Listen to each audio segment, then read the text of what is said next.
ओम साईं राम। तमाम सुहिणी सुबुह। अॼु मां तव्हांखे असांजे एक्स प्रेसिडेंट अब्दुल कलाम ऐं असांजे एक्स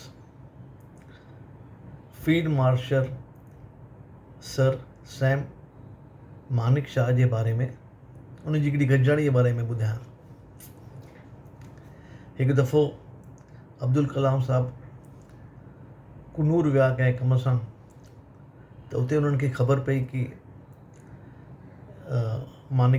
सर मानेकशॉ उते आहिनि, हॉस्पिटल में आहिनि, बीमार आहिनि करे। त चयो मां उन सां गॾिजी थो अचां।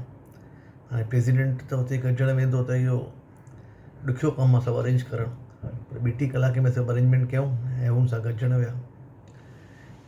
विया त ॿई पाण सां हिकदमि दिलि सां गॾिया। त अब्दुल कलाम साहिबु पुछो हुन खां, भई तोखे काई तकलीफ़ आहे त मां तुंहिंजी काई मदद करे सघां थो त मूंखे ॿुधाए। चई साहब मूंखे हिकिड़ी तकलीफ़ आहे। त वाइड़ो थी वियो अब्दुल कलाम साहिबु, तोखे छा तकलीफ़ आहे मूंखे ॿुधाए।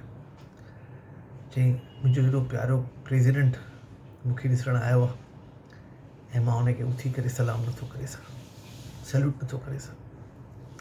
ॿिन्ही जी अखियुनि में पाणी अची वियो।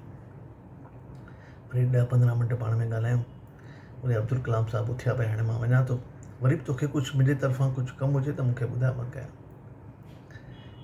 त चई सां हिकिड़ो मुंहिंजो कमु आहे। चई छा? चई अॼु 20 साल थी विया आहिनि मूंखे हिन फील्ड मार्शल जी मूंखे पेंशन न मिली आहे। अगरि तव्हां उहो कुझु करे सघो त ॾिसो। काई कलाम साहिब खे जाम फील थी वियो, हेॾो वॾो माण्हू ऐं हुनखे पेंशन न थी आहे। दिल्ली वञी करे इमीडिएटली हफ़्ते में सभु इहे हिन जा फाइल कढाए करे हिन जो पेंशन जो फाइल क्लियर करे छॾियईं। 1.25 करोड़ रुपए जो कोई पेंशन हो।